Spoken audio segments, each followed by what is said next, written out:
시황맨의 주식 이야기 주간 증시 분석 방송 시작하겠습니다. 우선 이제 지난주부터 살짝 정리를 해보면 글로벌 증시 차트 보시다시피 전체적으로 큰 방향이 없죠. 지금 홍콩 항생 지수만 한 3% 정도 올라가서 튀었고, 미국도 올라갔다라고는 하지만 1%대 정도 올랐잖아요. 주요국 증시 보면 플러스 마이너스 1% 전후에서 움직였거든요. 우리나라 코스피나 코스닥도 글로벌 증시하고 별 차이 없이 움직였다, 이렇게 보면 될 것 같습니다. 그냥 홍콩만 이제 홍콩 지표는 두 가지 의미로 지금 해석을 하거든요. 그러니까 헝다 문제, 중국의 규제 문제. 그러니까 이런 것들이 좀 유연해져서 홍콩만 올라갔고, 그 외 국가들은 그러니까 인플레이션이라는 부담, 기업들의 실적이라는 긍정적인 점, 이런 것들이 이제 충돌해서 크게 방향을 잡지는 못하는 그런 흐름이었습니다. 그래서 증시는 현재는 눈치 보기 국면이 이어지고 있다, 이 정도로 보시면 되겠고요. 그 다음에 이제 주요 이슈들 반영되고 있는 상황을 좀 보면, 중국의 헝다 문제는 이제 지금 좀 소강 상태죠. 거래 재개되고 나서부터 이제 이자도 좀 지급했다라는 소식 나오면서 이제 4% 정도 지난주에는 올라가긴 했는데, 그런데 이게 이제 아직까지 완전 종료된 게 아니잖아요. 계속해서 이제 이자 지급 날짜는 다가오게 되고, 자산 매각 절차는 어떻게 될지는 좀 봐야 될 것 같고, 그런데 헝다 문제가 리먼 사태급의 파장을 불러올 거다, 이런 이야기는 적어도 줄어들었죠. 또 이전보다는 이제 충격이라든가 걱정거리가 좀 완화된 정도의 단계다. 그렇지만 아직은 끝나지는 않았다. 이 정도 보시면 되겠고요. 그 다음에 이제 원자재 가격인데, 이건 주봉입니다. 지금 국제유가인데 계속 올라가고 있잖아요. 지난주에도 올라가서 지금 8주 연속해서 올라가는 모습이거든요. 그래서 인플레이션에 가장 중요한 역할을 하고 있는 게 이제 국제유가인데, 이게 아직 안 꺾이고 있어서 인플레이션 부담이 아직까지는 투자자들의 걱정거리로 남아있다. 말 바꾸면 이것 때문에 이제 증시가 발목 잡힐 수도 있다, 이렇게 이제 보여지는 거고, 반면에 이제 천연가스 가격은 좀 3주째 하락했거든요. 근데 이제 조금 찜찜한 게, 지난주 보시면 하락하긴 했는데 꼬리가 굉장히 길게 달렸잖아요. 그러니까 많이 빠졌다가 꼬리 달고 올라와서 이제 좀 반전하려고 하는 건가? 이렇게 이제 또 신경 쓰이게 만들었죠. 그래서 이번 주에 좋은 조합, 국제유가 조금 떨어지고 천연가스도 주춤하고, 이런 구도가 나와주는 게 제일 좋은데, 나쁜 조합, 국제유가가 90달러 언저리까지 가고 천연가스가 다시 또 올라가 버려서 4주 만에 상승 전환하는, 그런 흐름이 나오면 인플레이션이 또 메인 재료가 될 수 있거든요. 또 조금 이제 조심스럽긴 합니다. 근데 지금 이게 뭐냐면, 국제가 원유에 대한 투기적인 포지션이거든요. 이게 올라갔다는 얘기는 뭐냐면 매수 포지션이 증가했다. 그러니까 이제 투기 세력들이 국제유가가 올라갈 것 같은데 라고 생각하고 베팅하는 규모가 늘어났다라는 거예요. 그래서 국제유가가 조금 올라갈 가능성을 아직까지는 이제 빠질 것 같다, 이렇게 단정하기에는 좀 쉽지는 않을 것 같습니다. 그래서 인플레이션 관련된 재료는 조금 조심스럽게 아직까지는 체크해 봐야 될 것 같다, 이렇게 보시면 될 것 같습니다. 근데 이제 다른 지표도 우리가 좀, 인플레이션도 인플레이션이지만 다른 지표도 좀 봐야 되잖아요. 근데 이제 달러화 지수를 보면 지난주에 좀 떨어졌어요. 그러니까 달러화 지수는 우리가 이제 왜 보냐면, 돈을 투자를 할 것이냐, 아니면 돈을 회수를 할 것이냐, 그러니까 이거를 보는 지표 중에 하나로 이제 달러 인덱스를 보잖아요. 이게 빠진다 그러면 투자를 해볼까? 이게 올라간다 그러면 이제 투자가 아니라 이제 조금 조심스럽게 봐야 될 땐가, 이렇게 이제 다르게 해석을 하거든요. 근데 이게 좀 올라가다가 지난주에 좀 빠졌고, 지난주에 빠지면서 신흥시장 쪽에 좀 매수하는 나라들도 좀 늘어났고, 이런 형태가 나타났거든요. 근데 이게 이제 이번 주 확실하게 빠져서, 이게 이제 사실은 90일 이하까지 내려가 줘야 되거든요. 그러니까 이게 추세로 꺾여서 그 이하로 내려가 줘야 되는데, 아직까지는 그건 너무 거리가 있고 올라가지 않고 좀 멈칫하는, 그런 움직임이 나와주는지 여부가 상당히 좀 중요하다, 이렇게 봐야 될 것 같습니다. 그래서 달러 인덱스의 이번 주의 추이 좀 봐야 될 거고요. 그 다음에 이제 미국의 국채금리인데, 국채금리가 이제 지난주 장중한 때 막 1.7%대까지 육박을 하면서 이제 투자들에게 좀 걱정을 주는 그런 상황이 만들어졌었거든요. 근데 이게 이제 제가 이게 그 차트를 좀 잘못 띄웠는데, 지난주 이만큼 올라가 있는 상태거든요. 그래서 국채금리가 좀 빠져주는 그런 움직임이 나와주는지 여부가 상당히 중요하다. 국채금리 추이 좀 이번 주에 계속 주목을 좀 해봐야 될 것 같고요. 그다음에 이제 우리나라 원달러 환율, 제가 이제 1,200원 중요하고, 그다음에 요거 돌파하게 되면 그 1,200원을 상단으로 우리나라가 1,200원, 1,100, 1,050원 요게 이제 박스권 장기적으로는 우리나라 이제 원달러 환율이 그 박스권에서 움직이거든요. 그런데 만약에 1,200원을 뚫고 올라가서 1,250원, 1,300원 단위로 가게 되면 금융위기급에 준하는 증시의 급락. 그러니까 구체적으로 말씀드리면 코스피가 20% 정도 하락하는 그런 악재 국면이 만들어진다라는 걸로 해석이 되는 거고 1,200원을 상단으로 맞고 떨어지는 형태가 되면 하나의 어떤 악재 사이클이 종료가 되고 이렇게 이제 보통은 보거든요. 근데 일단 1,200원을 맞고 떨어지긴 했는데 이게 완전히 이제 떨어졌는지를 장담할 수 없죠. 왜냐하면 우리가 이제 환율 추세를 보면 올라갔다 빠졌다 올라갔다 빠졌다 올라갔다 빠졌다 이렇게 되면서 저점이 높아지고 고점이 높아지는 추세를 지금 그리고 있잖아요. 그리고 그 하단이 1170원 51선이 위치하고 있는 이제 1170원 정도 되는 위치였는데 그 선에서 지금 이제 찍고 또 살짝 올라가는 모양새가 돼버렸잖아요. 그러니까 이게 이제 환율이 확실하게 떨어져서 이 선 아래, 그러니까 1170원 밑으로 내려가면 아마도 외국인들의 매수도 좀 세게 붙기 시작하고 증시도 더 세게 올라가고 그렇게 될 겁니다. 근데 아직까지는 확실하게 추세선 하단으로 이탈하지는 않았다. 아직까지는 그 경로 안에 있다. 이렇게 볼 수 있잖아요. 그래서 이번 주에 이제 원달러 환율이 어떻게 되느냐 이것도 되게 중요합니다. 그래서 이번 주에 미국의 국채 금리가 좀 빠져주고 이제 뭐 빠진다라기보다는 좀 상승하는 게 좀 주춤거리고 달러 인덱스가 빠지고 우리나라 원달러 환율도 1170원 밑으로 내려가 준다면 다행. 그렇지 않다라면 이제 아직까지 시장이 뭐 추세적으로 상승한다 이렇게 기대하기는 쉽지 않다. 이렇게 이제 우리가 해석을 하면 될 것 같습니다. 이제 그래서 어쨌든 그 미국의 금리가 아까 제가 차트 잘못 나와서 다시 띄어서 보여드리면 미국의 금리 추이는 지금 이렇게 돼 있거든요. 올라가다가 1.7% 넘보다가 꺾여서 눌리는 그런 모양새가 나와줬잖아요. 근데 이제 이게 미국 금리 인상할 것이다라는 전망이 우세해지면서 이제 계속 올라가고 있는 건데 이게 이제 올해 최고치가 1.75 정도 되는 선이었잖아요. 만약에 이걸 지금 상단으로 정도 되지 않을까 이렇게 보고 있거든요. 근데 이걸 만약에 뚫고 나가서 1.8 이렇게 되면 이제는 곧 2.0까지 가는구나. 2.0, 2%까지 가는구나 이래버리면 투자자들이 느끼는 압박이 상당히 좀 커질 수 있거든요. 그래서 국채금리는 어차피 미국이 금리를 올릴 거기 때문에 뭐 올라가는 추세를 그릴 거다라는 거는 맞긴 하지만 그 속도가 지나치게 가파르게 가던가 아니면 굉장히 단기에 이제 2.0% 수준까지 막 올라가는 추세가 되어버리면 좀 시장이 한 번 정도는 좀 충격을 받을 수 있기 때문에 미국의 금리 추이는 한번 이번 주에 주의 깊게 또 이제 그 FOMC도 있고 하니까 좀 중요한 지표 중에 하나로 좀 체크를 해보면 될 것 같습니다. 근데 참고로 이제 미국의 금리 인상 확률이거든요. 그러니까 미국 금리 인상 확률을 가지고 또 베팅을 하는 건데 이게 달라졌어요. 그러니까 한 달 전에 원래 한 40% 정도 동결 확률이 40%였다가 이게 이제 지금 30%대 그 전 한 달로 다시 넘겨보면 30%대가 됐고 지금은 이게 내년도 12월까지의 금리 내년 12월의 금리가 어떻게 되어 있을까라는 걸 나타내는 거거든요. 근데 동결이 있을 거야 라고 생각하는 건 4.5%밖에 안 돼요. 한 달 전에 30%, 두 달 전에 40%였거든요, 거의. 근데 지금 4.5%밖에 안 되고, 요거 이제, 요 차트로 놓고 보면, 한 번 정도 올라가 있을 거야가 20% 정도 되죠. 19.3이니까. 두 번 정도 올릴 거야라는 게 확률이 오히려 높아요. 32%. 심지어는 세 번 올릴 거야라는 확률이 한 번 올릴 거야라는 확률보다 더 높거든요. 근데 이거는 되게 수시로 바뀌는 거라서, 확률이 저렇게 돼서 반드시 금리가 저렇게 올라가겠구나 이렇게 예상하기는 어렵습니다. 왜냐하면 저하고 맨날 바뀌어요.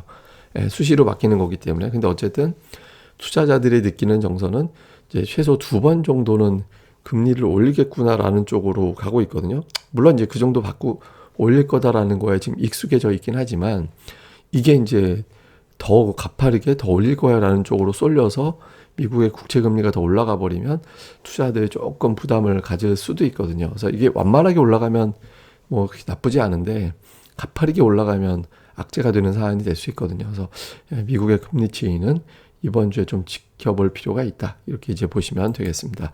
근데 이제 한편으로는 인플레이션하고 뭐 금리 올라가는데 정작 나타나는 현상은 어떨까? 이것도 궁금하거든요. 이거는 이제 우리가 숫자만 보면 되는데 미국의 이제 소매 판매 데이터입니다. 그러니까 지난달 이제 소매 판매 데이터가 이제 지지난주에 나왔잖아요.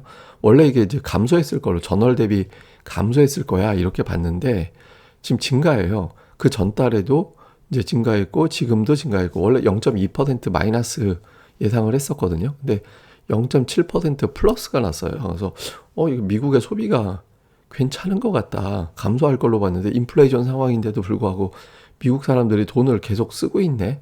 이게 이제 나타나서 아직까지는 인플레이션 때문에 미국의 소비가 극단적으로 위축되고 있다. 이런 징후까지는 아닌 것 같다. 이렇게 요즘 보고 있거든요. 물론 이제 이게 이번 달에 국제유가가 또 올라갔기 때문에 어떻게 됐는지는 또 상황을 봐야겠습니다만은 시장에서는 줄어들었을 거야라고 예상했다가 늘었네. 이게 되면서 조금 달라졌고 또 하나는 이제 뭐냐면 이게 이제 아멕스 카드 차트입니다. 그러니까 아메리칸 익스프레스 카드 우리가 이제 알고 있는 아멕스 카드 그 차트거든요. 카드 사는 사람들이 많이 사용하니까 주가가 올라가게 되잖아요. 이게 최고가 올라가 있거든요. 신용카드 많이 쓴다라는 거는 미국의 소비가 늘어나고 있다라는 걸 보여주는 거잖아요. 이게 이제 실제로 지난주에 아멕스 카드 실적 나오고 나서 거기에 대해서 이제 코멘트가 나온 기사입니다. 이제 좀 제가 요약을 해서 보여드리면 매출이 25% 증가했다. 그다음에 이제 음식점, 여행, 유흥비 관련된 지출이 증가했다. 그리고 이제 프리미엄 골드 카드 신규 사용이 증가했다. 그러니까 한마디로 사람들이 카드 많이 쓰고 있다는 얘기예요. 그러니까 소비가 증가하고 있다라는 거거든요. 그래서 델타 변이 상황 그리고 지금 인플레이션 상황에도 불구하고 그러니까 미국의 소비는 이제 아직까지는 괜찮다라는 거거든요. 그래서 이런 것 때문에 이제 증시가 지탱하고 미증시는 올라왔던 거예요. 근데 물론 이제 이번 달 되면 또 상황이 어떻게 바뀌었을지는 모릅니다. 이게 이제 그 과거 데이터를 우리가 지금 보면서 아까 말씀드렸던 아멕스 카드의 주가에 대한 어떤 반응 나온 것도 마찬가지고 미국의 소매 판매도 그 전달 거기 때문에 이번 달에 어떻게 됐는지는 좀 모르겠지만 아직까지는 이제 시장에서는 뭐 생각했던 것보다는 양호하네 이렇게 이제 판단을 하고 있거든요. 근데 이 판단이 걱정으로 완전히 바뀌는 상황으로 되면 안 되잖아요. 예를 들면 아까 이제 말씀드린 대로 국제유가, 천연가스 막 이런 에너지 가격이 더 가파르게 올라가 버리면 이 수치가 달라지겠구나. 그러니까 이런 걱정을 할 수 있거든요. 그래서 요거 좀 주의 깊게 봐야 됩니다. 그래서 국제유가라든가 원자재 가격이 이래저래 그래서 중요하다. 요거 이제 좀 봐야 될 것 같고요. 아직까지는 괜찮았다. 요렇게 정도만 보시면 될 것 같고요.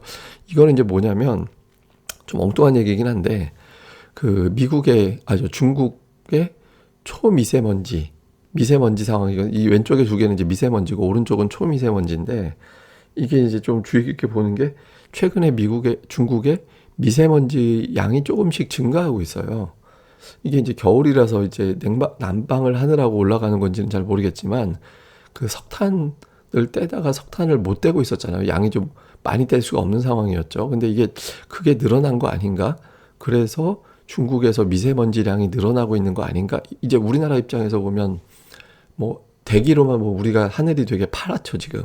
예, 파랗고 이제 굉장히 좋은데 이게 이제 조금씩 파란 하늘을 보는 이제 기회가 좀 줄어들 수도 있지 않을까 이렇게 이제 걱정이 되긴 합니다. 근데 한편으로 보면 그 미세먼지량이 증가해서 이게 중국의 석탄 부족 현상이 조금 완화된 건가? 그러니까 이런 식으로도 해석될 수 있거든요. 이거는 이제 공장 가동률이 좀 올라가는 쪽으로도 해석될 수도 있거든요. 그러니까 물론 아직은 모릅니다. 단지 저것만 가지고 우리가 하나의 데이터만 가지고 단정할 수는 없는데 저거 이제 기존에 그 화학업종 담당하던 이제 애널리스트 분이 있어요. 그래서 한증권사에 그분이 이제 올리신 자료 보고 그런가 보다 하고 저도 이제 한번 찾아봤더니 이런 데이터 그리고 제가 또 지도도 좀 찾아봤더니 이런 데이터가 나오더라고요. 그래서 혹시 이제 이게 중국의 전력난 문제가 조금 부드러워지는 신호인지 아니면 일정이 현상인지는 계속해서 저도 이제 추적을 해볼 거거든요. 그래서 이게 중국의 미세먼지량이 증가하는 게 우리 증시의 호재인지는 잘 모르겠지만 어쨌든 이제 요게 조금 데이터로 잡히기 시작하고 있습니다. 그래서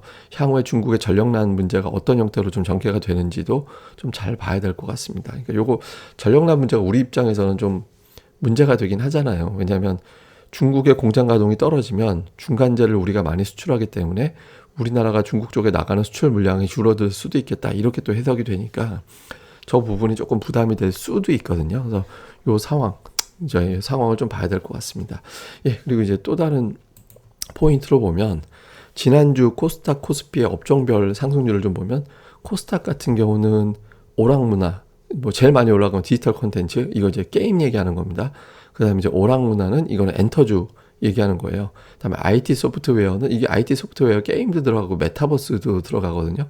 그러니까 3대 축이 디지털 콘텐츠 그러니까 이제 게임 그다음에 이제 엔터미디어 그다음에 메타버스 그러니까 이런 것들이 되게 강하게 올라갔고 다음에 반도체 마이너스, 제약은 보합 정도, 화학은 이거 2차 전지예요. 마이너스, 운수 장비 부품, 자동차 쪽인데 이 안에 이제 또 그 일부 이제 제약 바이오 중인데 이 안에 들어가는 HLB인가? 뭐 그게 또 여기에 이제 들어가 있어가지고 업종이 엉뚱하게 어쨌든 이제 제일 센 거는 요 세 가지 정도로 이제 분류가 되잖아요. 이런 게 강하고 코스피에서도 보면 이제 서비스 업종이 강하고 그다음에 이제 증권 업종이 올라가고 이렇게 되는데 이제 서비스 업종 하이브하고 이제 뭐 NC소프트 뭐 이런 게 이제 서비스 업종에 또 들어가거든요. 그러니까 지난주에 이제 철강은 이제 부진했죠. 그다음에 이제 증권주가 또 올라갔었고 지난주에 증권주하고 금융주가 지난주에 괜찮았거든요.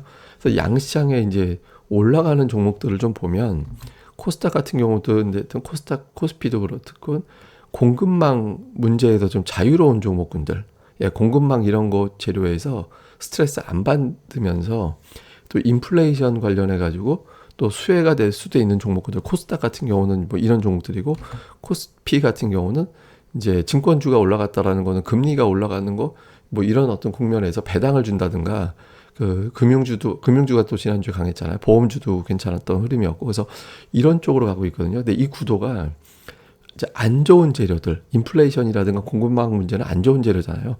안 좋은 재료에서 거기서 긍정적인 거 찾아가지고 안전하거나 그 중에서 이제 이거는 수혜주가 될 수도 있겠네라고 반응하는 종목들을 찾았다라는 거는 사실은 증시 시황이 좋은 게 아니다라는 게 돼요.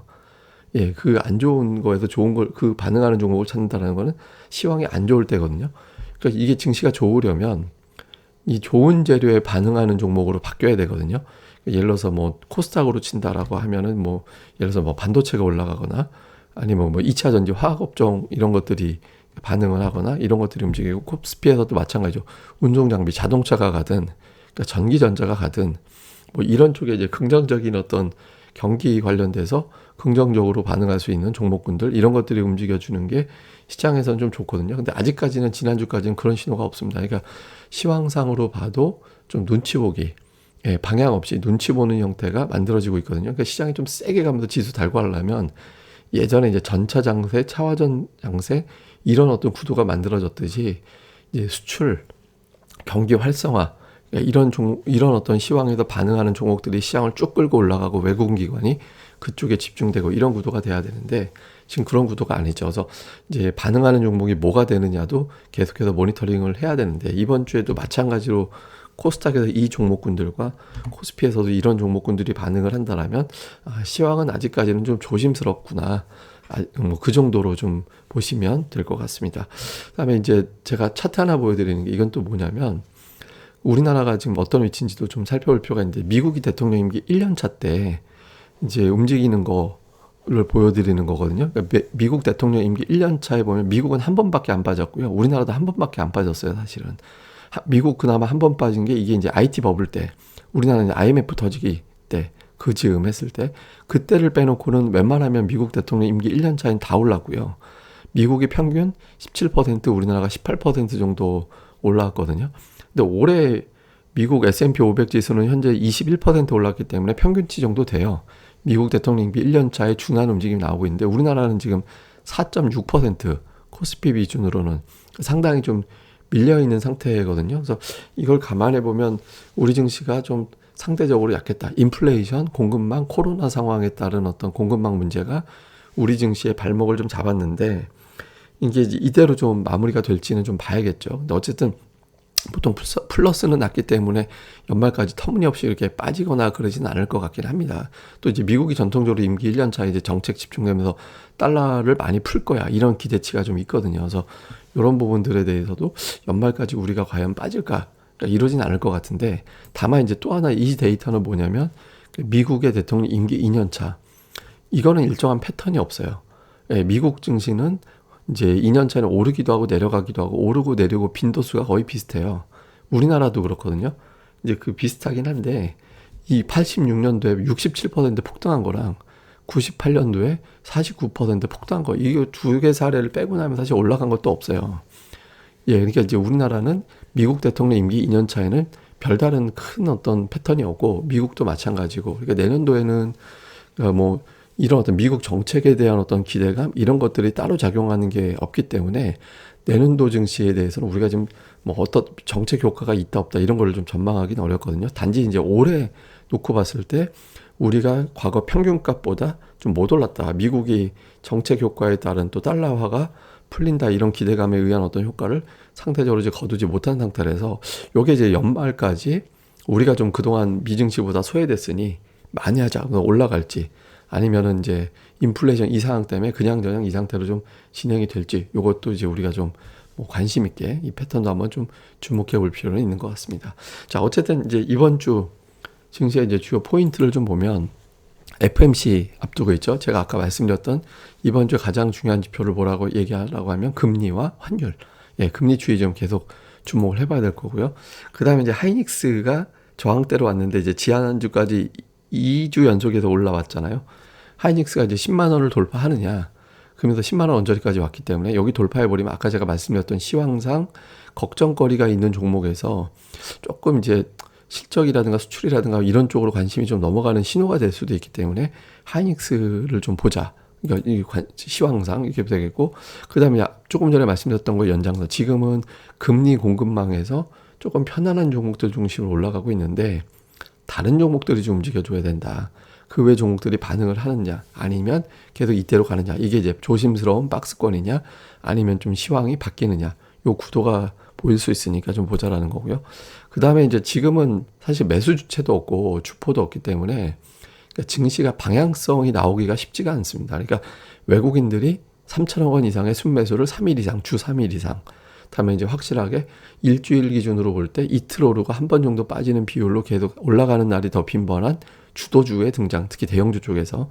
그러니까 이런 구도가 만들어지지 않으면 시장은 그냥 박스권 정도로 볼 수밖에 없거든요. 그래서 이런 어떤 변화가 생기는지 그 전까지는 좀 조심스러울 수밖에 없다. 이렇게 보시면 될 것 같습니다. 근데 제가 지금 하이닉스를 말씀드렸잖아요. 지금 하이닉스가 이게 30분 봉입니다. 제가 이제 조금 단기, 짧은 중기 정도 추세 볼 때 30분 봉으로 보거든요. 이게 이제 300선인데 300선 아래가 있으면 주가가 이렇게 좀 쉽지 않다라는 거예요. 그러니까 단기적으로는 좀 부정적인 요인이 조금 더 세게 작용한다라고 보거든요. 이게 300선을 공방은 버려도 돌파를 못 하잖아요. 근데 이게 공교롭게도 10만 원이 300선이면서 또 이제 중요한 어떤 저항대가 되고 있거든요. 그러니까 이게 뚫고 나가면 조금 양상이 달라집니다. 그러니까 예전에 요 한 종목인데 이 종목이 보시면 이제 300선 위로 올라가면서 이게 통통 튕기면서 이제 추세로 긁어서 올라가는 추세가 되잖아요. 이게 예전에 제가 한번 분석해드렸던 이렌텍이라는 종목인데 보통 이제 증시가 하나의 어떤 재료보다 매수세가 센 재료가 들어와서 매수세가 가동이 되고 있을 때는 웬만큼 빠져도 이 300선에서는 통통 튕겨서 올라가거든요. 그래서 이 패턴으로 좀 바뀌어주는 게 좋거든요. 이게 제가 기법을 말씀드린다라기보다는 추세적으로 굉장히 중요한 위치이기 때문에 이제 하이닉스가 시황상 어떻게 되느냐를 보면서 시황을 좀 가늠해 보는 것도 이제 뭐 하나의 어떤 재미가 될 거다, 뭐 참고가 될 거다, 이 정도로만 보시면 될 것 같습니다. 예, 어쨌든 이번 주에도 또 좋은 어떤 재료가 나와서 좀 시장에 좀 힘을 좀 내줬으면 좋겠네요. 뭐 변화가 생길 때마다 그 내용은 제가 또 정돈을 해서 방송에서 전달을 해드리겠습니다. 예, 그럼 또 이번 한 주 잘 보내시고요. 구독하기와 좋아요 버튼 좀 꼭 좀 필히 좀 부탁을 드리겠습니다. 예, 감사합니다.